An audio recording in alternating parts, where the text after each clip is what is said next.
हृदयी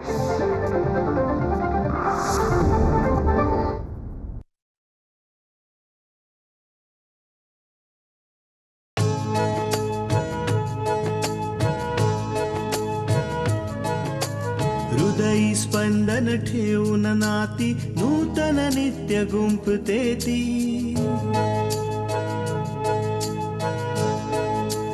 हो हृदयी स्पंदन ठेवून नाती नूतन नित्य गुंफते ती अंगणाची किरणे होऊन घरटे स्वर्णिम करते ती स्मित फुलवून अधरांवरती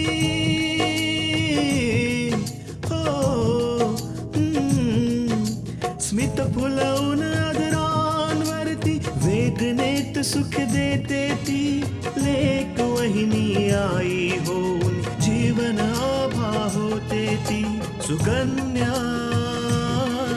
सुकन्या सुकन्या आमच्या कन्या. बाबा, माझ्या बाबांची तब्येत बरी नाहीये आणि अपूर्वने मला त्यांच्याशी बोलायला नाही म्हटलं. काय तुमचा विश्वास बसेल की इतक्या मोठ्या प्रोफेसरची बायको आणि नकली दागिने घालेल? हो ताई, वेळ जे काही करायला लावतो तितकं कमी. पण ताईसाहेब, तुम्ही बिलकुल काळजी करू नका. नवीन नाती घट्ट व्हायला थोडा वेळ तर लागतोच ना. तुम्हा लोकांना काय वाटतं? तुम्ही सांगितलेल्या या सगळ्या गोष्टींवर मी विश्वास ठेवू? तुम्ही हे दागिने मला देताय की मी काढून घेऊ? तुला चांगलं माहिती की मंगळसूत्र हा सौभाग्याचा दागिना आहे. तुम्हीच तर म्हणताय हे दागिने नकली आहेत, मग बाजारातून अजूनही घेऊ शकता ना?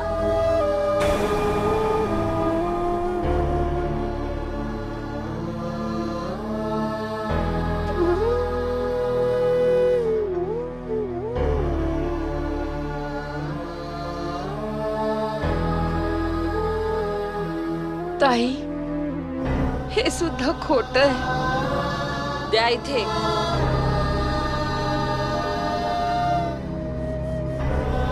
चला हो, आता आपल्याला ज्वेलरकडे पण जायचं आहे आणि असंही या लोकांनी आपला बराच वेळ वाया घालवला.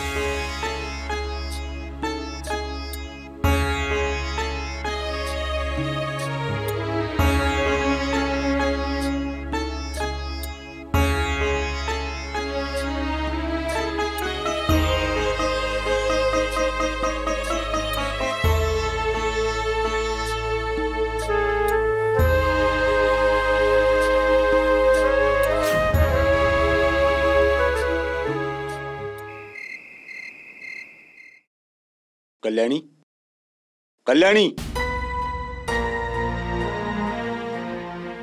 जे काय बोलायचंय ते लवकर बोला, मला आराम करायचा आहे. दुसऱ्यांना अस्वस्थ करून तू स्वस्थ कशी काय बसू शकतेस? तू अपूर्वला हे का सांगितलंस की आकांक्षा तुझ्या बरोबर फोनवर चुकीच्या पद्धतीने बोलली? का तू अपूर्वला भडकवण्याचा प्रयत्न केलास? हे माहित असतानाही की तृष्णा आणि अपूर्वच्या मध्ये हल्ली तणाव चालू आहे. असं आहे होय? हा, त्या नालायक तृष्णाने आपल्या घरी फोन करून विचारलंस तर तरी मला वाटलंच होतं की ती एक वेळ न जेवता राहू शकते, पण आपल्या घरी फोन न करता राहू शकत नाही. आधी माझ्या प्रश्नाचं उत्तर दे. तुमचं तर मी नंतर ऐकून घेईन.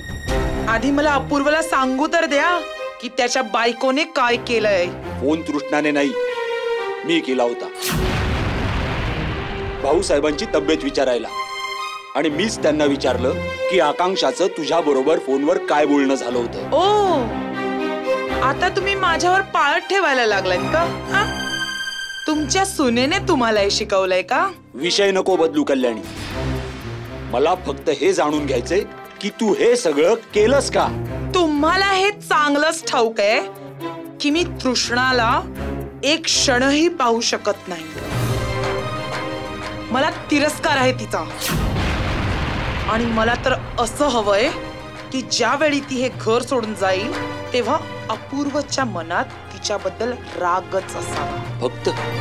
फक्त एवढ्यासाठीच कल्याणी तू कधी हा विचार केलायस की तृष्णाला तू अपूर्वाच्या आयुष्यातून दूर केलंस तर काय होईल?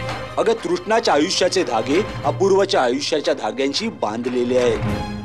अहो, तोच तर धागा मला कापायचा आहे. त्या तृष्णाला या घरातून धक्के मारून मला बाहेर काढायचंय. कल्याणी, जरा आठव, कधीतरी तूही या घरात सून बनून आली होतीस. तेव्हा माझ्या आईने तुला सून नाही, मुलीचं प्रेम दिलं होतं. तू ते प्रेम तृष्णाला का नाही देऊ शकत? तुमच्या आईने मला मुलीसारखं प्रेम दिलं याचा अर्थ असा नाही की ती खूप महान होती, खूप प्रेमळ होती. ते तर याचसाठी की मी माझ्या घरातून भरपूर हुंडा घेऊन आले होते. पुरे कल्याणी, पुरे. माझ्या आईच्या बाबतीत काहीही चुकीचं बोलू नकोस. तिच्या प्रेमाला अशा प्रकारे अपमानित करू नकोस. अरे, आम्ही कोणताही हुंडा मागितला नव्हता आणि तुझ्या बाबांना हुंडा देण्यासाठी नकारही दिला होता, पण त्यांनी नाही ऐकलं आणि आपल्या मुलीसाठी एवढं सगळं सामान दिलं. त्यांनी दिलं आणि तुम्ही नाही मागितलं, पण हुंडा तर आला होता ना. पण हिच्या घरातल्यांनी तर माझ्या अबोलपणाला माझा कमकुवतपणा समजून रिकाम्या हातानेच पाठवलं.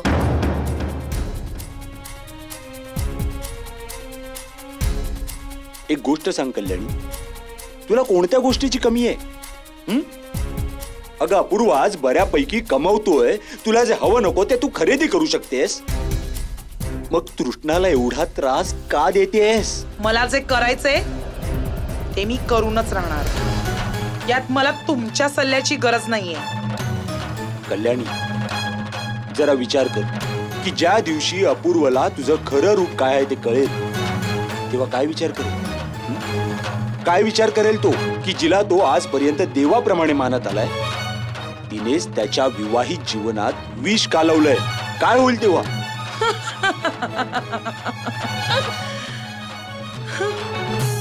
कोण सांगणार त्याला?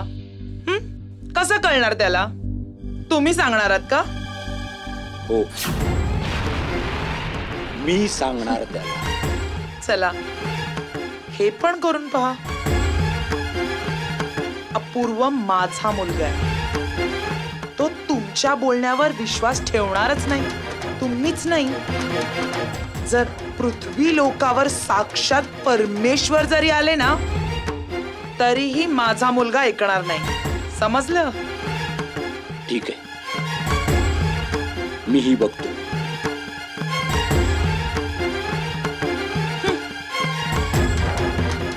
मला समजावतंय.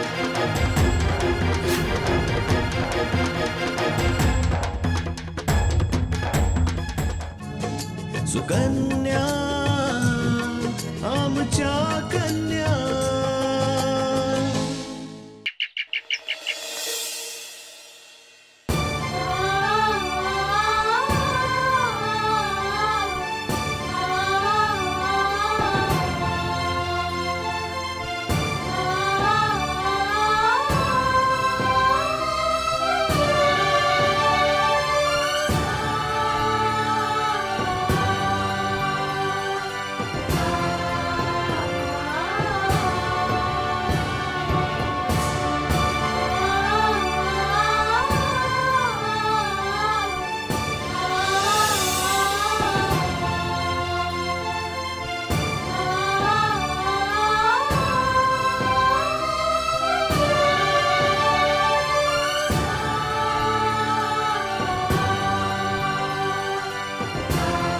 अरे, तुम्ही दोघे एवढे गप्प का बसलात?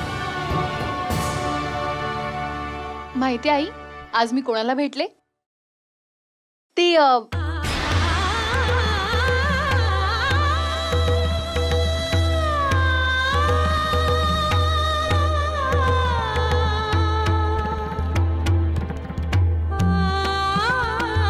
आई, तुझे दागिने?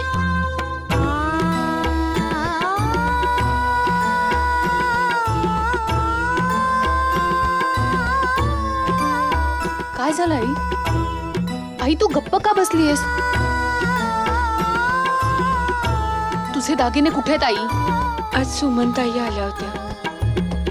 त्यांचे पैसे बाकी होते आणि ते काहीही असो आई, पण ते असं कसं वागू शकतात?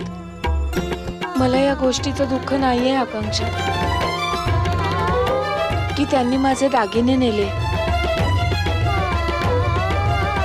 मला तर काळजी या गोष्टीची वाटते की ते दागिने खोटे होते आणि त्यांनी ते विकल्यानंतर सुद्धा त्यांना पैसे मिळणार नाहीयेत. हो सुनबाई, पण मंगळसूत्र खरं आहे. ते विकल्यानंतर तिला काही ना काहीतरी नक्कीच मिळेल. आई ते मंगळसूत्र. पार्वतीताई,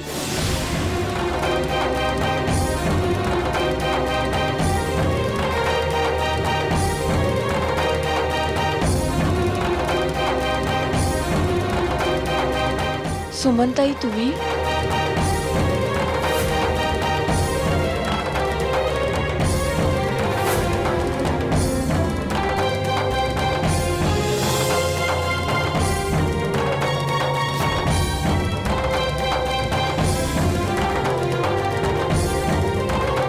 सुमन बेटा, मी आधीच तुला सांगितलं होतं की दागिने खोटे आहेत. आई, आम्हाला क्षमा करा. आम्ही तुमच्या बोलण्यावर विश्वास नाही ठेवला. पार्वतीताई, मला खरंच माहित नव्हतं की वाईट परिस्थितीत माणसाला आपल्या घराची इज्जत राखण्यासाठी न जाणे काय काय करावं लागतं. हो ताई, तुम्ही बरोबर बोलत होतात. आम्ही दुकानात दागिने तपासले, दागिने खोटे आहेत. मला खूप वाईट वाटतंय की आम्ही तुमच्यावर विश्वास नाही ठेवला,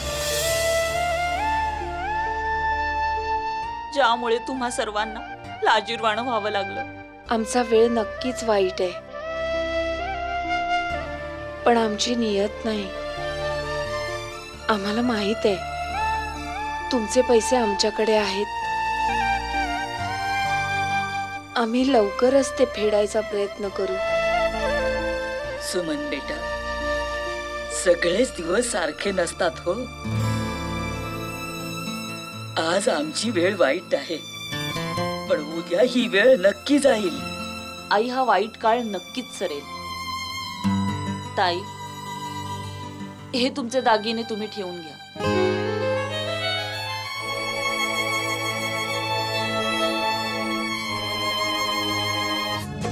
सुकन्या आमच्या कन्या.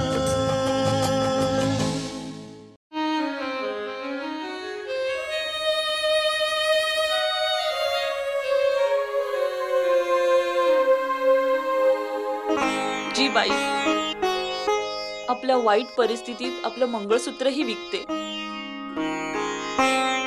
मी समजू शकते ती कोणत्या परिस्थितीत असेल. बस सुमनताई, तुमचे पैसे फेडण्यासाठी बस थोडीशी सवलत द्या. आम्ही तुमचे पैसे नक्की फेडू. काही हरकत नाही पार्वतीताई, तुम्ही तुमच्या सोयीनुसार आमचे पैसे परत करा.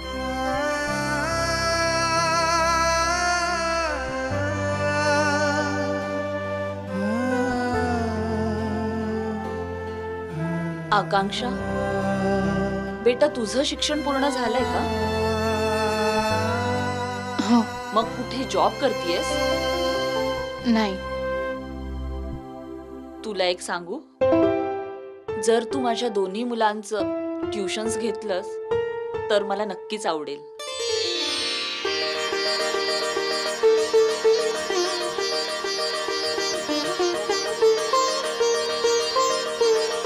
हो नक्की. तुम्ही सांगा मी कधी यायचंय, मी नक्की येईन. उद्यापासूनच येशील? हो नक्की, मी उद्यापासूनच येईन. ठीक आहे. बरं आई, आता आम्ही येतो. येतो. नमस्कार. नमस्ते.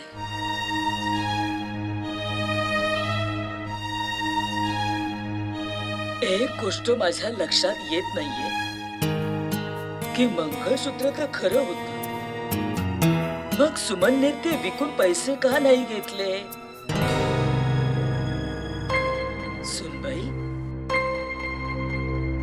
काय झालं असेल ग? आई, हे मंगळसूत्र सुद्धा खोट आहे.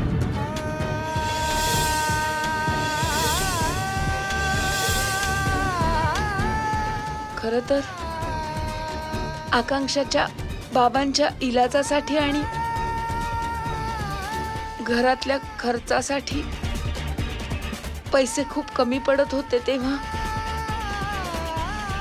दागिने विकून आलेले ते पैसे सुद्धा संपल्यावर ते मंगळसूत्र विकण्याशिवाय मला दुसरा कोणता मार्गच दिसत नव्हता. म्हणून तुम्हाला विचारल्याशिवाय मी ते मंगळसूत्र विकून टाकलं आणि त्याच्या जागी हे दुसरं खोटं मंगळसूत्र घातलं. सुनबाई, बाईचं दुसरं नावच त्याग आहे. तू जे केलंस ना ते खरंच खूप कठीण होत. खरंच ग, तुझं मन खूप मोठं आहे. आई, जर तुम्ही या घरासाठी सगळं काही करू शकतात, इथपर्यंत की मामांजींनी दिलेल्या किमती साड्या सुद्धा तुम्ही विकू शकता, तर मी का नाही करू शकत?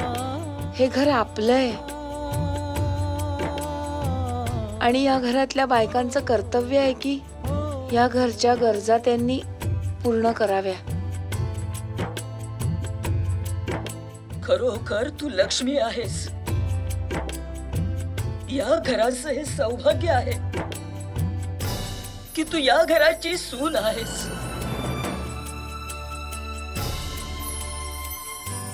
खरंच आई, तुझ्या हिमतीमुळे आणि धैर्यामुळेच आम्हाला प्रेरणा मिळते. आणि आता तर काळजी करायची काही गरजही नाहीये, कारण मला ट्युशन्स मिळाली आहेत. तू बघ आई, आता हळूहळू आपल्या घराची परिस्थिती सुधारेल.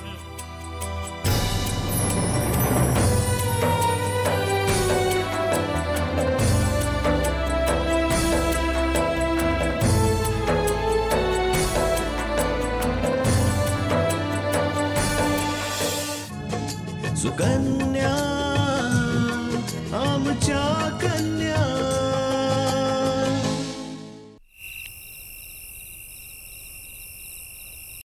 आता असं वाटतंय की सगळं नीट होतंय आणि यात तुझी खूपच मदत झाली हा दादा. आणि या उपकाराची परतफेड मी नक्की करेन. अगं तायडे, ते उपकारच कसले ज्याची किंमत केली जाईल? म्हणजे असं की आपलं मल्लिका, मला थोडं तुझ्याशी बोलायचंय.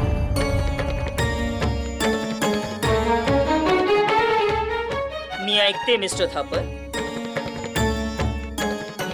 मल्लिका, मला तुझ्याशी एकांतात बोलायचंय.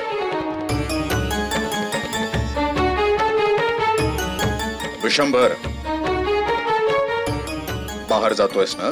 वय वय जातो. दादा? नाही, त्यांना एकट्यात बोलायचंय. बोलून घेऊ दे, मी पान खाऊन येतो.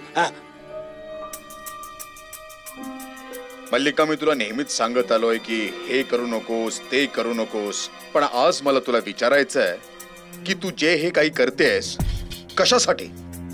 It's none of your business mister Thapar. Come to the point. ठीक आहे मल्लिका, मी तुला आता स्पष्टपणेच विचारतो, तू दीपकचं ऍक्सिडेंट का करवलंस?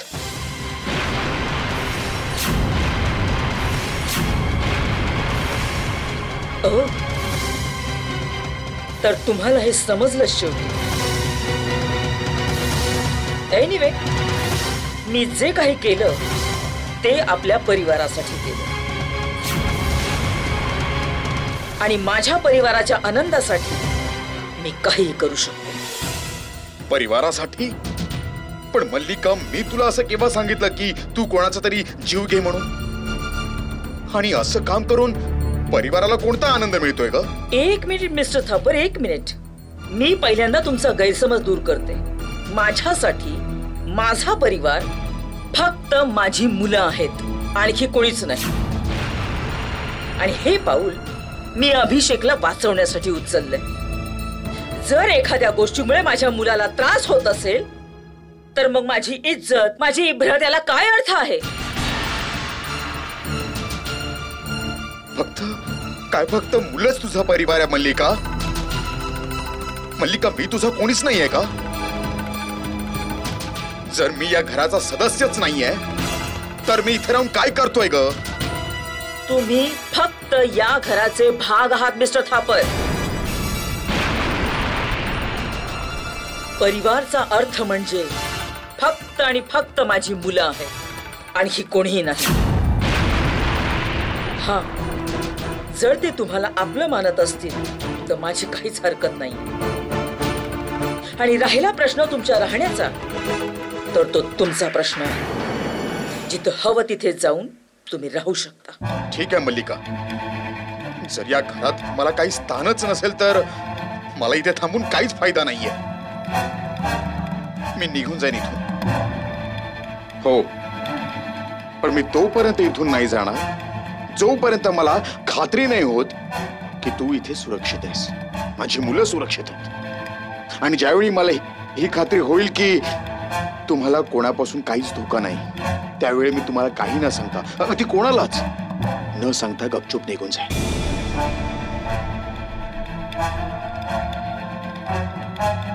आणि हो मल्लिका, मी हे सगळं यासाठी नाही करत आहे की मला इथे राहायचंय. मी हे सगळं यासाठी करतो कारण मी तुम्हाला आजही आपलंच मानतो. माझा परिवार तुम्हा सगळ्यांपासूनच आहे.